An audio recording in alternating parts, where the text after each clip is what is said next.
khususnya mahasiswa Universitas Terbuka dimanapun Anda berada. Pada program perkuliahan kali ini, saya akan membahas materi tentang hukum dalam perspektif antropologi. Sebagaimana saudara baca atau lihat dari berbagai media massa, kasus hukum merupakan materi berita yang selalu ada dalam berita media massa.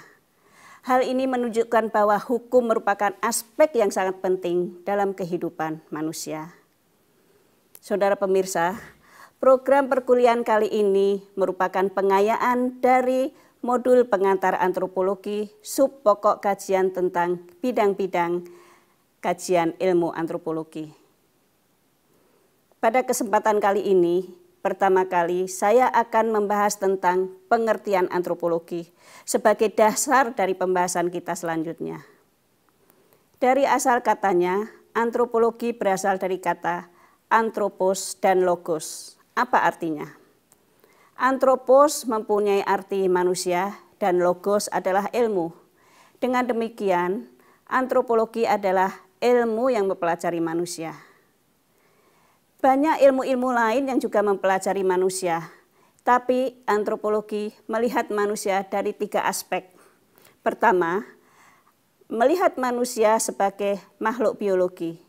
Kedua, sebagai makhluk sosial. Dan ketiga, sebagai makhluk yang berkebudayaan.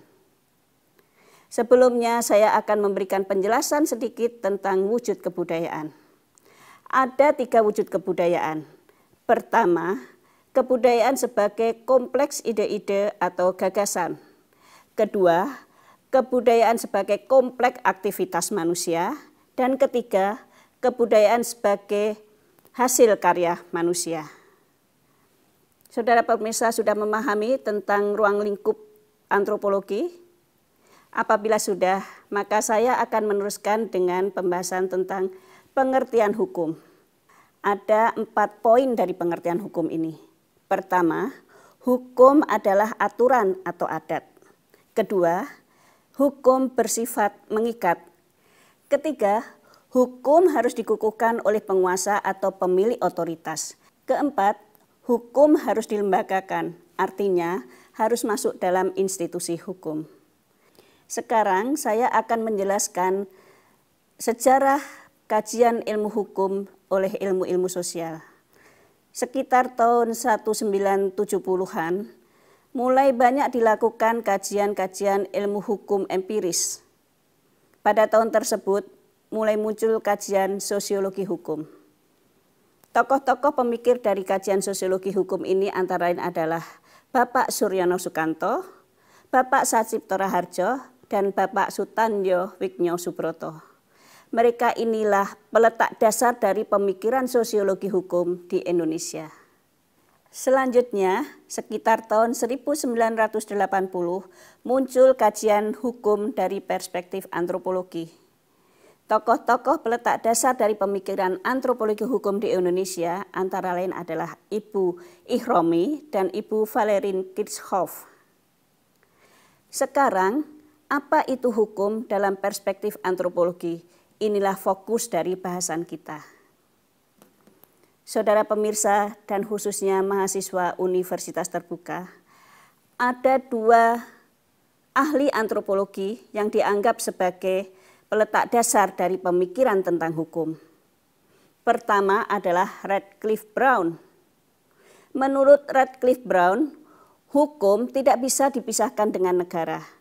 Jadi, hanya masyarakat yang memiliki institusi negara lah yang mempunyai hukum.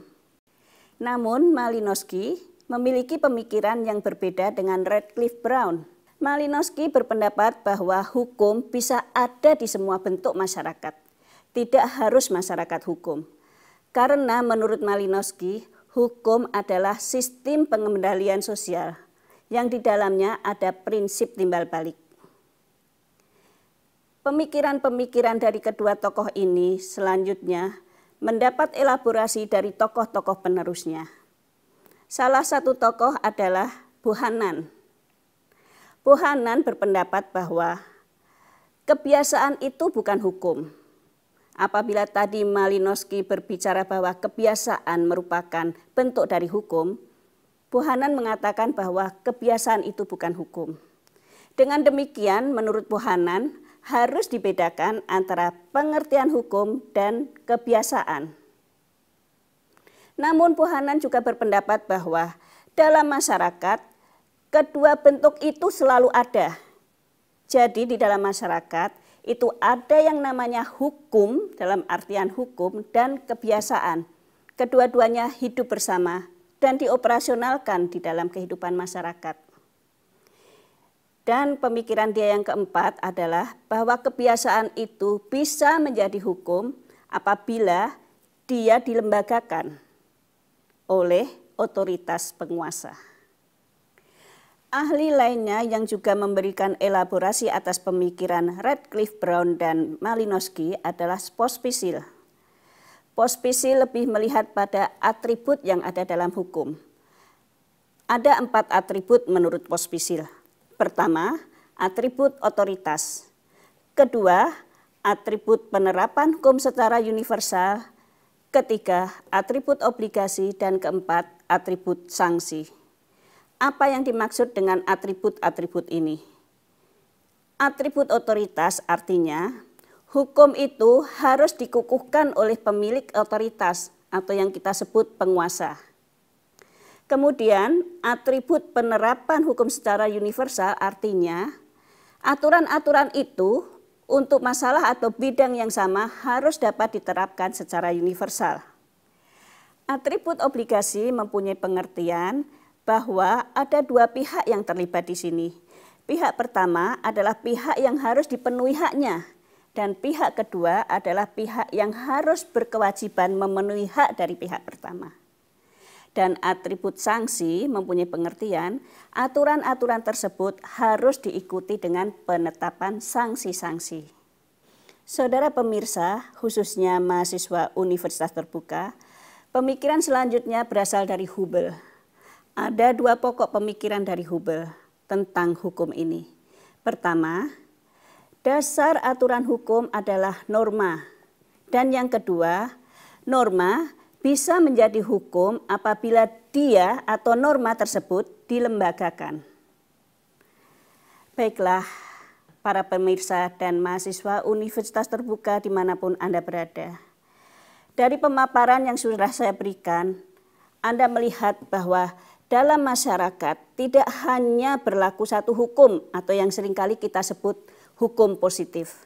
Namun juga ada pengaturan-pengaturan, kebiasaan, ketentuan, norma, adat, dan sebagainya yang merupakan pengaturan-pengaturan yang dibuat oleh masyarakat, dilaksanakan oleh masyarakat, dijunjung tinggi oleh masyarakat. Itu artinya di dalam masyarakat berlaku apa yang disebut pluralisme hukum. Saudara pemirsa, pada kesempatan lain saya akan membahas tentang pluralisme hukum ini dan nanti akan saya ikuti dengan pembahasan tentang penyelesaian kasus sengketa. Karena 2 pembahasan berikutnya ini yaitu pluralisme hukum dan penyelesaian kasus sengketa adalah pembahasan penting dalam kajian tentang antropologi hukum. Pemirsa, untuk melihat bagaimana pluralisme hukum itu berlaku di masyarakat, mari kita lihat video berikut ini tentang kasus perkosaan di Papua yang diselesaikan melalui hukum adat. Warga menangkap Yosep Mote saat dirinya tengah dalam perjalanan melewati kampung Gerbang Sadu Wadio. Yosep digiring ke rumah kepala kampung untuk dimintai pertanggungjawaban atas perbuatannya bersama dengan 9 rekannya. Di hadapan kepala kampung dan juga Yosep mengakui perbuatannya. Namun Yosep mengaku tidak tahu di mana keberadaan 9 rekannya. Untuk menyelesaikan masalah tersebut, keluarga korban lebih memilih untuk menyelesaikannya dengan hukum adat, yakni dengan denda. Keluarga korban meminta pelaku membayar denda sebesar 150 juta rupiah. Dan sebagai jaminan, warga menahan 8 wanita dari pihak keluarga pelaku. Menanggapi keputusan tersebut, petugas Polsek Nabire Barat menghormati cara penyelesaian melalui adat yang disepakati oleh pihak yang terlibat.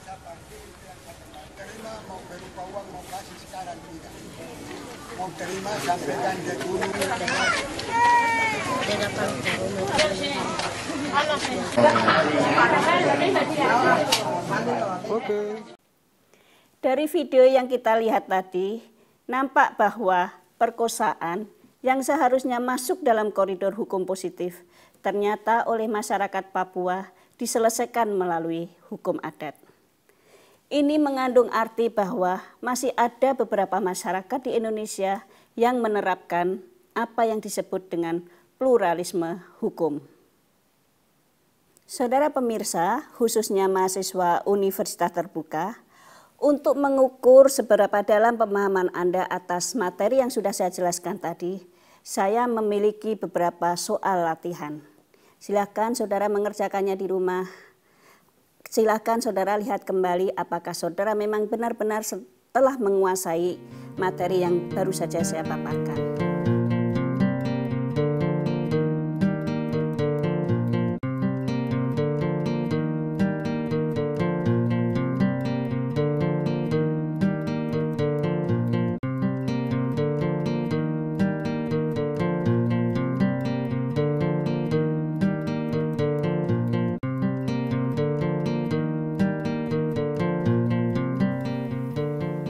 Demikian penjelasan saya pada program perkuliahan Universitas Terbuka kali ini.